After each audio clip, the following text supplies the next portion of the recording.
The companies who choose to go down that pathway, who choose to be more open and transparent in sharing, are going to end up being in a better position. There's a massive lack of trust in the system.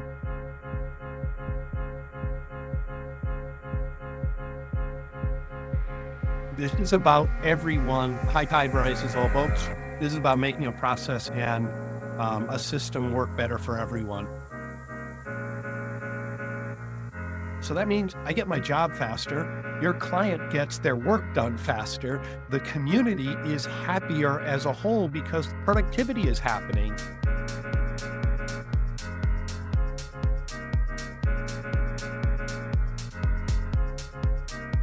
One data wallet that they can travel with that attaches to these other systems. And I call it the resume replacer, but it's much more than a resume replacer.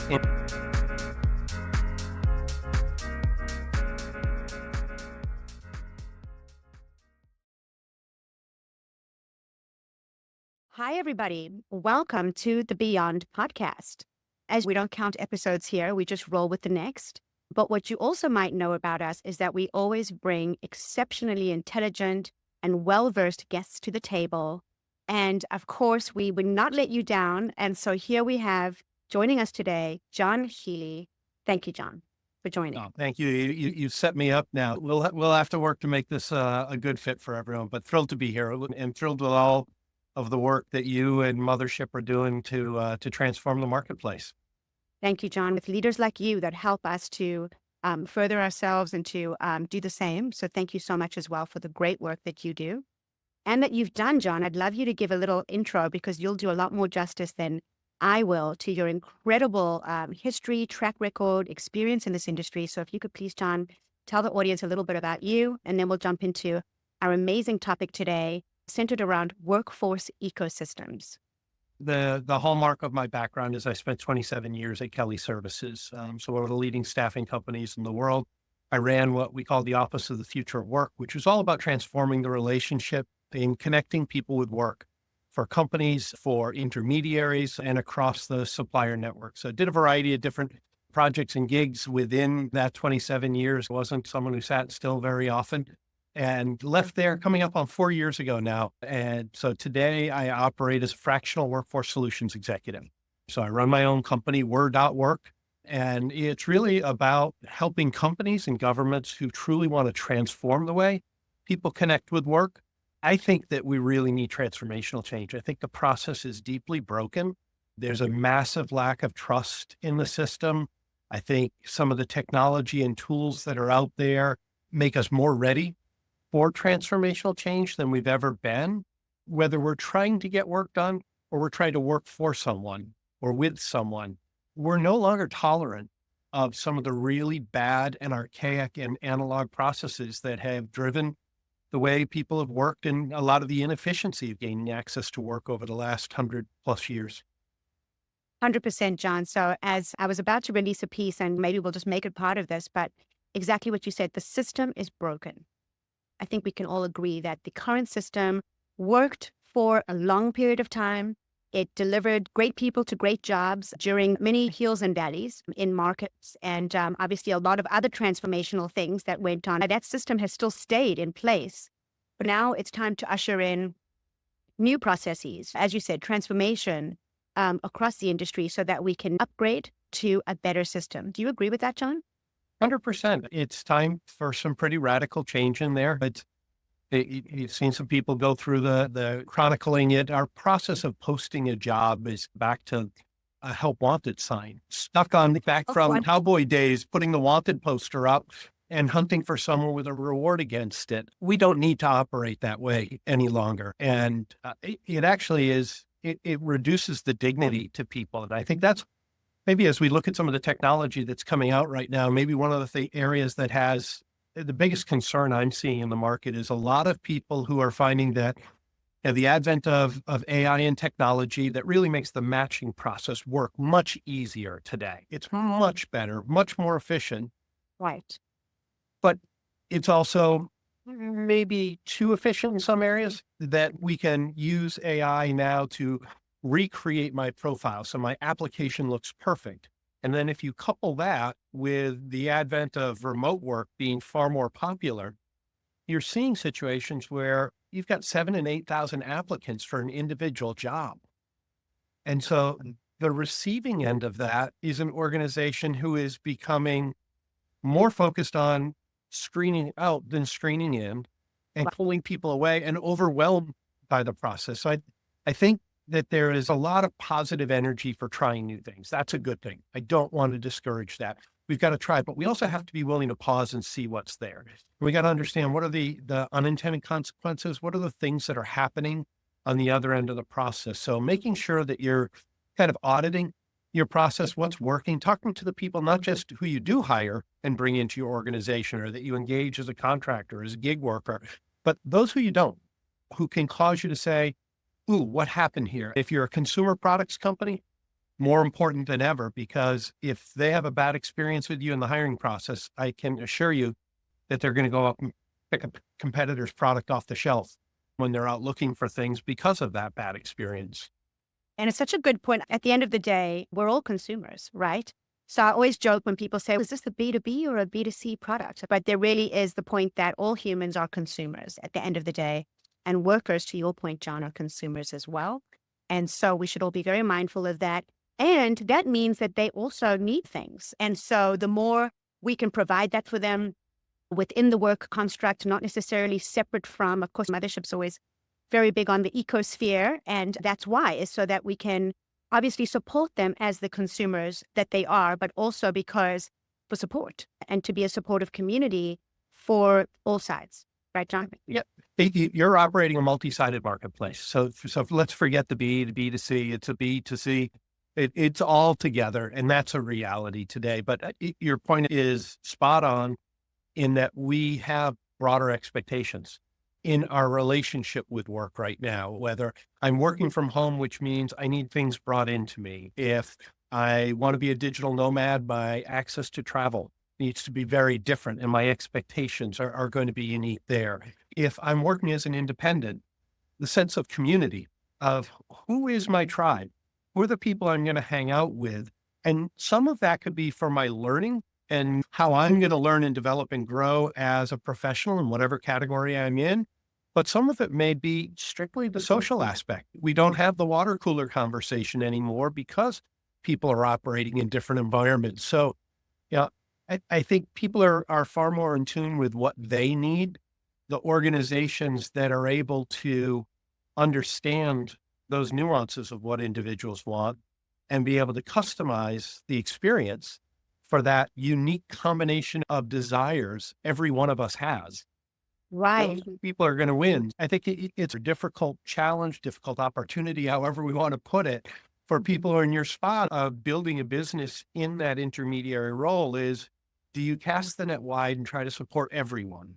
Right. Or I was listening to one gentleman whose company just got acquired, and he was referring to it as he's a very narrow strike zone. So if you're a baseball person, if you think of the strike zone on the plate, he's not looking at the whole strike zone, but only a very tiny piece of it and saying, I can't do everything for everybody. I am only going to help people who fit this very narrow pinpoint profile and work to that. And you do that, and then you can expand and grow, or you can go broader and you can try to provide it all. And the market still has a lot of consolidation to happen. We haven't figured it out. There's no silver bullet out in the marketplace that has everything for everybody today. But I think Mothership and some of the others that are out there are really being creative in how you're exploring the market, taking input from the market on both sides, from the buy side and from the sell side of the marketplace to get a sense of what's going to be right for people. Thanks, John. And it's a great compliment and true the reasons why we've gone so wide to solve real problems. And certain things can have a point solution.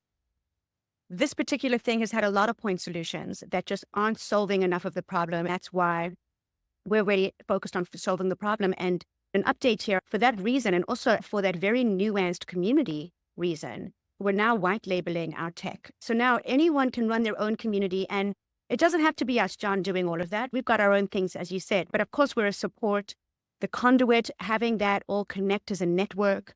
I love that whole opportunity because it's that internal, external opportunity They can geofence their community if they want to, and they can run it in this very arena. They can connect it to the external mothership, so to speak, and to others, to each other. That connection piece, John, is, I think, so important when dealing with people, right? That very silo opportunity is a good thing too, to your point, before you start to do too many things. But if we could just do that first, right? That community piece, that managing the community, at least internally, and then, of course, having external solutions that are already there, but just tying it together. What do you think about at least everyone starting there with their own people? I think, I mean, if we go back, I think it was LinkedIn ran the survey and it said 75% of CHROs thought LinkedIn knew their workforce better than they did. So that's a problem inside an organization if I don't know my people, what they really want. But what struck me as you were going down that, there's a book, it's called Workforce Ecosystems. Jeff Schwartz, Elizabeth Altman, David Kieran, and Robin Jones put Great. this together. And it's 3 years of collaboration between Deloitte and MIT that kind of brought all this together. And if you go through it in the technology section, I guess everyone's got to have a 4-block, right? You can't be a consultant in the marketplace and not have a 4-block. So their 4-block includes, if we take the x-axis and split the left and the right, the internal workforce and the external workforce. So let's just understand, everyone can pretty easily understand the internal workforce, my full-time employees. The external workforce, they could be contractors, they could be temporary employees, they could be gig workers, they could be your outsourcing partner that you're doing things with, they could be the app developers that your company is tied to, resellers, all kinds of different external people that are there. And we know large industry is now getting closer to 50-50 in terms of internal and external. So we can recognize those two areas. On the y-axis, going above and below, on the lower part of it, they talk about the systems that are used for the transactions and the reporting and the compliance. So if I think of my full-time employees, it's got to be my payroll system. I've got to pay people properly, right? It's got to be done legally. It's got to be done compliantly on all of that. I need to make sure that you've had your sexual harassment training. I need to make sure that you've been through whatever protocols and processes and policies that we have as an organization. Got all that information that's there. On the external workforce, that's where you've seen a lot of the VMS, vendor management software technology, being used to do the buying, if you will, the transaction of buying external labor or borrowing, however you want to phrase it in there. Don't buy, borrow, exchange. But the compliance, am I at the right rate? If it's an outcome-based deliverable, is there a statement of work that clearly establishes the parameters of what we want to receive and that we've achieved that milestone, therefore this payment should be made, so that we can have all of that stuff taken care of. Independent contractors, are they properly vetted and qualified? Insurances, contracts, all those things that you have to have of that axis across both groups is about growth and development and understanding the people. Right. And that's where you're getting into the communities that you talk about. And inside many organizations, for the full-time employees, that just hasn't been there. For years and years, it was the person who knew their department, who was a good leader and developed their team and understood, went through. But a lot of it was based up here, not in a system. It wasn't organized in a format that we could do something with, to look down and say, hey, who do we have that has really expressed an interest in learning X? And then everyone just looked around and you hoped someone would say, oh, I know someone over in that department who would. Right. In the external workforce, this is what the communities, and I think the technology vendors and the intermediaries and the companies like Mothership are really leading the way on, because you've learned it's not just the match, can you do the job today, but the fit of where do you want to be and what are you going to do down the road. So we make sure that we're doing career progression and taking people through those things and working to do it. And so when they talk of a workforce ecosystem, those are the 4 quadrants of that workforce technology that are all there. But what concerns me, Ilyse, is the lack of standards in the information. I don't think anyone has all 4 of those buckets completely covered. People are working, and I see the smile on your face and I love it. So I think people are working towards that, but I think the standards of how information is moved, the complexity of the different number of systems that people are using. So even if someone does have the capability to deliver it all, is that ERP HRIS system sitting in there that, ooh, we can't replace that because someone's overly committed in that? No. Oh, but we deployed a vendor management software and that's controlled our processes, or people have hardwired integrations instead of plugins and plugouts that they can do to make their system far more agile today. And then the data standards, whether you look to that to becoming more of a skills driven economy and getting to standards there, or even just the standards on the transaction. We don't have those in place. And I think that's what's slowing some of the growth opportunity that's out there. So that's the kind of stuff that gets me really fired up and that I spend my time working on.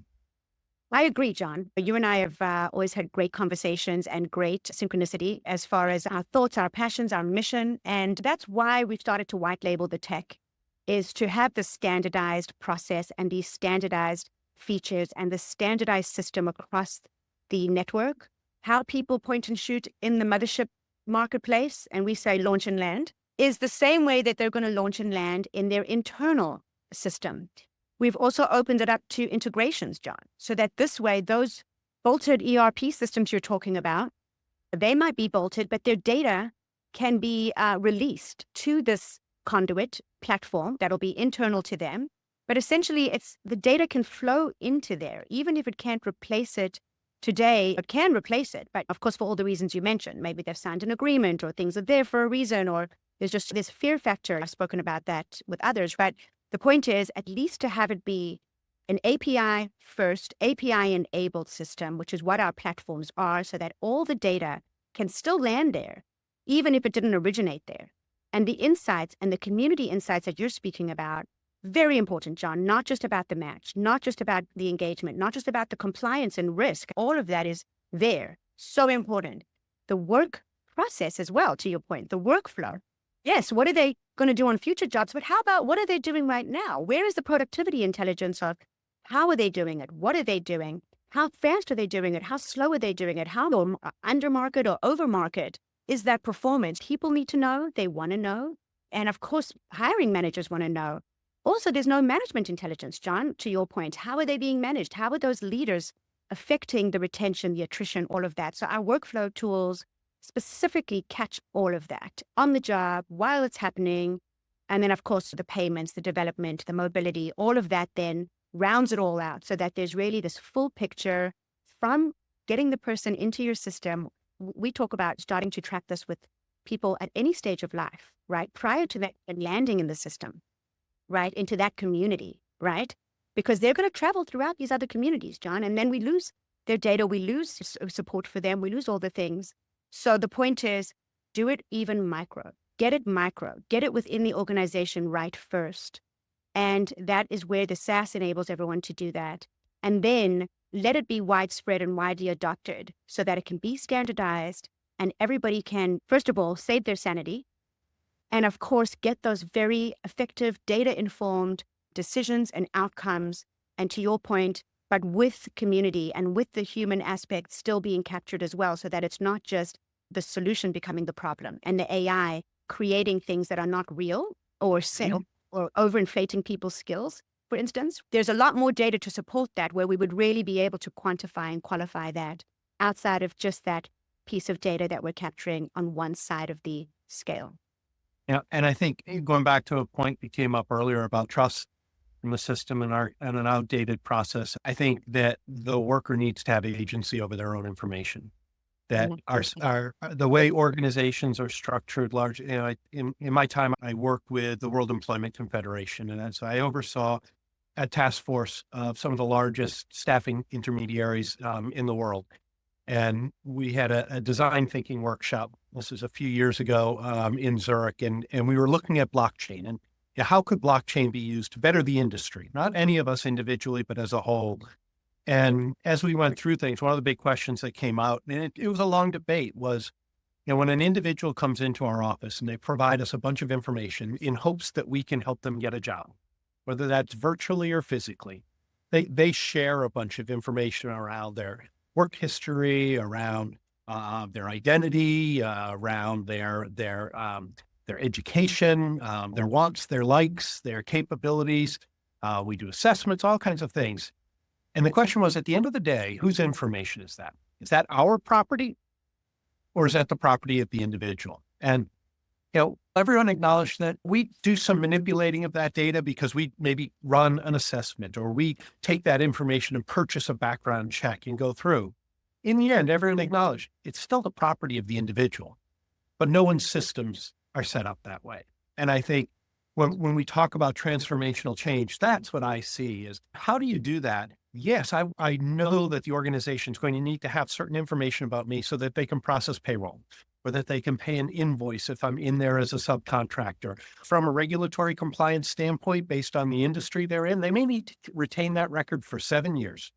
But at the end of that period, if you no longer need my information, then I ought to be able to say it's time for that to go away. And we've seen that with GDPR and particularly in Europe, and you're seeing it with other data privacy rules emerging in the US and other markets. I think you're going to see more down that pathway that will be about giving the individual agency over their information. But then also those standards will help in the credentials and understanding that when you go out with your proprietary process and you vet someone and you validate their skills and their competencies, if the next organization does it a different way, me as a candidate, I've got to do it 7 different times each time I apply. And so there've been some really fun working examples where we've gotten some people together and agreed on standards. And even as simple, it was Python developers with a group of people in India. And we got 10 companies to all agree on a common set of questions. We just said, you know what? When we do a video interview, we'll record it. And these are the questions that we're going to ask. Then the worker only has to do it once. And the worker could choose to share it. And if they feel that they've upgraded their skills, they say, I want to be interviewed again. And now they've upgraded their skills and they're able to go through it and put their new self forward to present something in. And there's plenty of assessments that are more technical than just a simple recording of something. But I guess my example there is it doesn't have to be overly curated here. It just needs to make the experience better for the workers. And I think the companies who choose to go down that pathway, who choose to be more open and transparent and sharing, are going to end up being in a better position because the process that they take an individual through will be more humane to that individual and it'll be more efficient. So that means I get my job faster. Your client gets their work done faster. The community is happier as a whole because productivity is happening and dignity exists in the marketplace. Big opportunity to create trust through those standards and through the verifiable credentials. So I'm very excited about what's ahead there. I agree, John. Stardome, our credentialing module, goes with the worker. It's their data wallet at the end of the day, and it attaches to all these systems. And it can integrate with other systems that perhaps have additional data points that they want to add, right? It's not supposed to be a closed source thing where it's just only tied to that system. It can integrate with other systems. Perhaps they've got something that's drilling down on certain skills or certain accreditations, et cetera, with institutions, et cetera. So that can be added in there. But the point is that there's one data wallet that they can travel with that attaches to these other systems. And I call it the resume replacer, but it's much more than a resume replacer because resume doesn't do the job. It never really did the job. That's why everyone's been racking their brains to do the job, right? That the resume doesn't do. 100%. And you know what, that whether it's the resume or it's the technical part, there's still an element that says, so what do you really want to do? That the tech isn't going to be there for all of that match, but the tech will enable a process that makes our conversation between a recruiter and an individual more about their wants and desires and interests and capabilities and cultural fit and the things that are going to matter to someone. I by no means think tech is going to replace the role of the intermediaries. I think that we're a long ways off from that. Job boards were going to replace recruiters a long time ago. We've had a lot of different technologies that have come in. LinkedIn was going to replace them, and now the recruiting industry is one of the biggest consumers of LinkedIn. So I don't think that the intermediary is going to go away. But I do think that the tech is going to enable them to have a much different relationship with the people that is far more meaningful to those individuals. And I think that's really important in the market. So I'm getting excited. We've got HR Tech is coming up at the end of September. out in Las Vegas. I think it's going to be fascinating to see who's out there, to see what they're putting out, and to see who's committed to going past an MVP and truly bringing breakthrough products into the marketplace, because we got too many that are minimal and barely viable and not going any further. In the tight market that we're in, where less VC money is just out there for the sake of being out there, I think people who really make their products truly breakthrough, truly intuitive, are really going to win in this market going forward. Thanks, John. You mentioned we'll be launching our 2.0 beyond MVP because we've been utilizing it for many years and big enterprises have been using it and they still continue to use it, logging in directly even to the system, which a lot of that rogue spend everyone's talking about and that SOW opportunity enabled there. But the point is, you're right, John. First of all, look forward to seeing you there. Look forward to showing off our 2.0 launch. But at the same time, John, I think you're so right about the relationship of the recruiter not going away and changing. So the bottom line for us is just to arm them with data and insights so that they don't have to ask the questions over and over again and essentially get to know somebody from that standpoint anymore. They can already come into the relationship armed with enough knowledge about this person to really know this person culturally and for all the other hard skills and soft skills, John. That's how we screen, right? So this way, they're getting a full picture of the person before they even meet the person and decide they're a fit, because truthfully, John, that's when they need it. Arming them with the data to us is first and foremost. From then, they can have these other conversations, John, like, how are you doing on the job? Because I already know you're a fit. Or are you available? All of that, honestly, is actually going to be digitized. But I think that human relationship, that essentially that customer service relationship is where I think recruiters are. I think they're best at that. They're amazing people person. They've got people. They're amazing at just empathy, caring about their people, making sure that they are placed, that they're taken care of while they're placed. And really just being that sounding board and that voice, that human interaction that everybody is always going to need. I think the recruiters need that. And I'm sure and I hope that they're going to feel that they're not losing anymore at their job, because they're not asked to do this impossible task of something that's really better matched for machines and data and this programmatic kind of data. It's really data science in my mind, right? But they're not data scientists. They shouldn't be expected to be. If you saw what Kyle Lagunas, our good friend, wrote and what he talked about and what's been going around the New York Times about how deflated they all feel, like they just can't win at this and they can't win no matter what they do. I'm hoping that armed with the right data, armed with the right insights, John, they can do what they're really good at, which is just keep it all running smoothly, be that great sounding board and that voice for people. And then, of course, to just keep it all operating according to all the stakeholders' needs, which is a big enough job, I think, on its own. What do you think, John? Yeah, I think people have to lose the zero-sum game type of concept that for me to win, you have to lose. This is about everyone. High tide rises all boats. This is about making a process and a system work better for everyone. If we can take 2 weeks out of the process of connecting people with work, the individual who's seeking work gains dignity. They feel a whole lot better about themselves. Their income is there. They're able to provide for their family wherever they are in Maslow's hierarchy of needs on that. The organization gets productivity and they're able to get things done more effectively because they're not waiting for someone to come on board. But communities also improve because everyone inside is operating well. It's something I have quite a bit of passion about, and I care about people who are willing to say, how do we do this for the good of everyone, not just for the good of me? And when you're trying to recreate or redefine an entire ecosystem, if you're doing it for yourself, it will fail.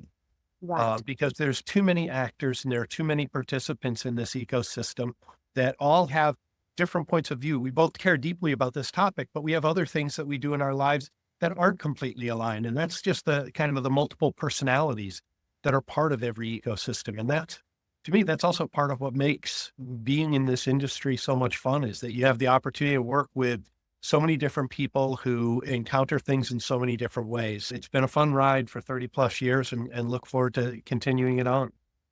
Agreed, John. Let it all be open source to a certain extent and to as much extent as possible. And thank you for being a great champion for that. And you couldn't be more right, John. So let us all just come together and make it happen for the greater good of humanity and for our future generations. You can make some money at it too. That's pretty cool too. There's an element. No, everyone makes money. Everyone wins. Listen, the workers get more opportunity. They get more money. And then we'll talk about more another time. Now I'm competing against the whole world. Yep. So Some interesting elements there. No question about it. But I appreciate all that you're doing, Ilyse. I appreciate you taking the time out of your schedule to bring these topics out to the marketplace and let people hear and let people debate and argue what works, what doesn't work, and work collectively to find the right solution. So thank you and thank Mothership for everything that you're doing. And I'll look forward to seeing you at HR Tech. Same, John. Thank you for everything. Look forward to it all. Thanks for your time as well and your great intelligence and your contributions today and always. Thanks, John. Cheers. You soon. Bye.